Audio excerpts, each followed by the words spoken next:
Hey, Corey from Trivium. Awesome. So, In Waves came out last summer, and again, you switched producers. So last time we talked 3 years ago, you had gone with Nick, and now you went with Colin Richardson. Although it's not new that you've worked with Colin because he had mixed previous albums. So why did you decide to have him as producer this time? Pretty much when we were talking about who to work with the record, it just that he was the only person that came up, and our record label A&R guy was like, "Yeah, it's the perfect time to work with him," because we talked about possibly working with him on the Shogun album, but we ended up going with Nick, and I think it was just kind of like a long time coming to do a whole record with Colin, and we felt that to get the sound that we wanted to get for the record, working with the same guy from start to finish, instead of recording it and sending it to Colin to mix it, we could kind of like just get all the tones and everything the way we wanted it, and he could be there for just kind of know what we were looking to do, and he can help us from the start creating the sound that we're looking for. So it was really cool because we're really stoked on how the record came out, and sonically it's sounds amazing. So I think that having him there the whole time was key to being able to get to that point. So what is Colin's big focus? Because every producer has their little niche.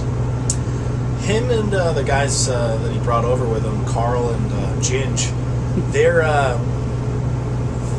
very meticulous with just, I think their big thing is just like tones and just perfection. Because we'd just be like, come on, let's just start recording, and they'd be like every 10 seconds, Colin would be out there hitting the snare drum, tuning it. I'm like, it sounds exactly the same, and they just hear things, and they're just so like really patient, which I couldn't believe. Like, I'm just like, God, I had to leave. Like, it's just like they were just, and they never got frustrated. They were just always, right there, just plugging away at everything. So it's just like their main thing was just the sonic quality of the guitar tones and the drums. Like, they're very on point with making sure every note or every hit sounded absolutely perfect. So they have a great deal of patience that I got to witness firsthand, which the average person probably would have like thrown something across the room with some of the things that they were dealing with. But they just cheery Brits just plugging away at whatever they needed to do. So it was pretty interesting to we never worked with anyone who was that kind of detailed. Yeah, that's cool. Now, Built to Fail is the first radio single for you guys. It's not, a lot of metal bands don't really care about going to radio, even bands that have been around for a long time. So how important is it to really have a radio-friendly song? We just kind of wrote songs that we liked, and then Roadrunner was like, hey, if you guys ever write anything that we can push to radio, we'll definitely do that. And they mentioned that on some of the other albums, and we just kind of always just write what kind of comes out, what we like. And this record just happened to have some songs that kind of fit the format, and so we're like, hey, it's great. It's kind of icing on the cake, because we toured so much over the years and built up our fan base, the old school metal tour your asses off kind of deal, and we already have like a really killer fan base worldwide. So if a song picks up on radio and it reaches a whole new audience, people that like rock or heavier music that have never had the opportunity to hear us before, and if we can get some of those fans to come over to our party and hang out with us, that's great, because then it's just the more people that listen to us, the more people we play in front of, it's great for us, and we love playing big shows and all that. So we can get that headlining tour. Yeah. So hopefully, if the radio takes off and we get a whole new legion of fans that are into the band, we can do cooler tours, bigger tours, do more headlining stuff. So it's just kind of another, I guess, platform to let your music reach people, which is it's a music business, so you want as many people as possible to like and buy your album. So it's our job. So hopefully it works, because we're really awesome. There's a lot of other bands that have cracked the radio, and it's just really exposed them to a lot of people that and it's cool getting more people if they hear Built to Fall and buy the album, and then they hear all the other stuff on there, and maybe get some people over listening to some more heavier stuff, and then hopefully that'll trickle down, and to get into us, and then they'll find out about a whole bunch of other bands that are attached to us that we've toured with, or the iTunes recommendation crap or whatever. So hopefully one band can crack the market. It's good for everybody because it'll just bring more attention to what we do. You always hear like the other side of that too from some bands. They'll have that single that is radio friendly that then crosses over, and all of a sudden you have people at your shows that just want to hear that one song. I think we've been, over the years, we've just never really relied on one song to kind of, we're like a CD band, like, put out a song for you to hear what the deal is, but, we don't focus all our energy on that one song. We play everything. Sometimes our big songs that were singles that we had music videos for from older records, we won't even play them live. We'll play something different, so we kind of focus on everything off the albums instead of just playing every single that we put out. So and our fans seem to be, they know they have all the albums, or they know all the songs for the record. If we ask people on Facebook, what songs do you want to hear live, and there's not like one definite answer, because everyone has a different song that they want to hear, or one of their favorites. So, and I think that kind of comes with being a band that's didn't rely on radio to get where we're at. A lot of bands just come right out of the gate and go straight to radio, and then if they don't follow it up with another single, they don't really have any fans that are like kind of been following from the beginning, or diehard fans. You see a lot of bands that you hear the song on the radio and you're like, what the hell happened to that band? They're actually still around, or it's like one and done. So we kind of touring approach and having strong fans, and then if Built to Fall brings people over, that's great, but we're happy with how everything's going. Good thing we like to tour. So no, it's great for your fans too that you do like to tour, because that's the great thing, to hear something live instead of just on the CD. Yeah. Which leads me to my next question. Now, Matt has been quoted about stating how good you guys are at playing your instruments, so then you don't rely on backing tracks and Pro Tools Live. So then how do you then recreate some of these sounds, especially on this album where you use some strange things to make sounds? It's kind of the way we record, we don't overdo it, so it's pretty bare bones as far as guitar, bass, drums, vocals. We don't put any like keyboards or wild shit in there that's like, wow, how are we gotta get a keyboard player? We just keep it pretty simple, and luckily now the gear we since we got done touring for Shogun, we kind of revamped our whole, I guess, backline of equipment we use, and what we're using now, we're able to pretty much recreate anything that we can play. Like we use the Fractal Axe Effects, which has every amp, guitar cab, effect, and you can just program it. And we try to whatever stuff that we need to recreate, we can just program a little patch and just go to it when we need to. And it's helped us, especially with this record, and also playing some songs from the other records, having the flexibility of creating whatever sound we need. It's openly, we've been able to play stuff like off the new record, like Caustic, which has like the big melodic, clean guitar thing in the middle, and we never would have tried done that live before, because the gear we had just didn't really have the sound that would have made that actually sound like the record. So it's kind of given us more options, and we can experiment a little bit more with what we put in our music.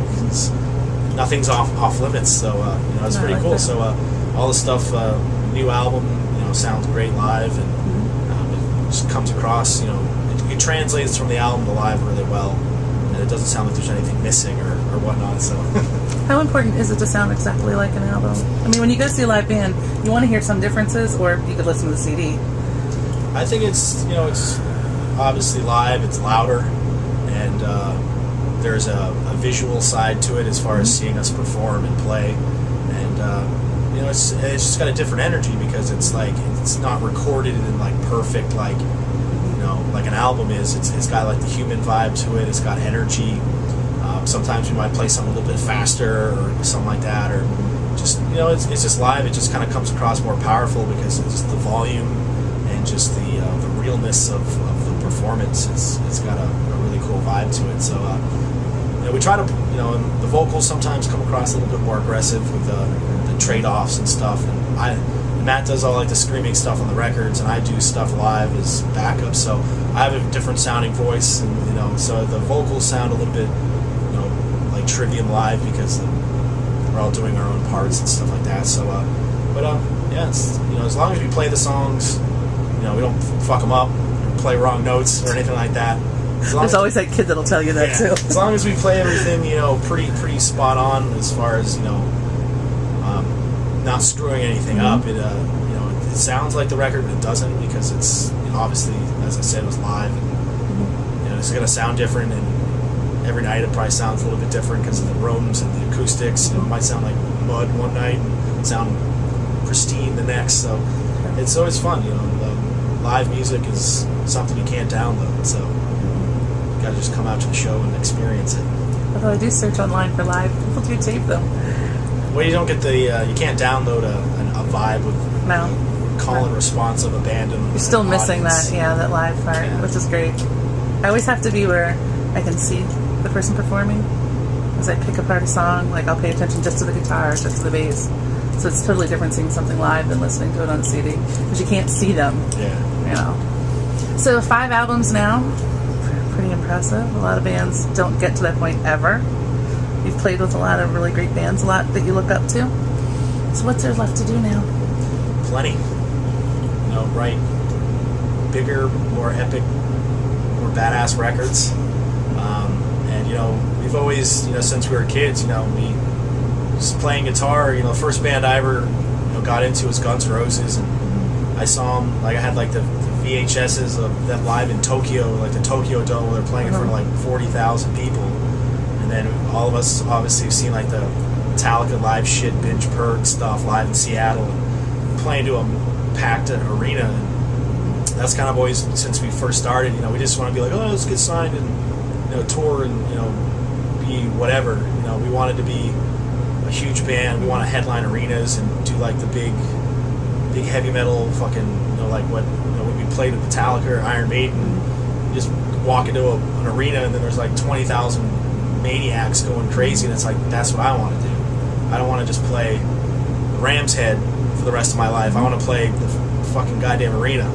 So that's what keeps us going, and it's all about just writing the best music that people like and enjoy, and are passionate about wanting to follow the band and just keep doing what we're doing, and eventually we'll break through. As you said, not a lot of bands get to this point because either they break up or the music industry is pretty tough nowadays. So you just got to be on top of your shit. You just got to really be a great live band, and you got to just write great songs. And a lot of bands play all techy and crazy, but they don't really have a song that you can just rock out in your car and from the first time you heard it, sing along to it. So we're just always pushing ourselves to write bigger songs, and hopefully the success of this record, the next record will just take off from where we left off and go to the next level and just continue to keep growing. And I think everything so far, this record's been great. We've been having an awesome time, and worldwide it's been doing amazing, and we've kind of really started to crack some countries that are like really tough to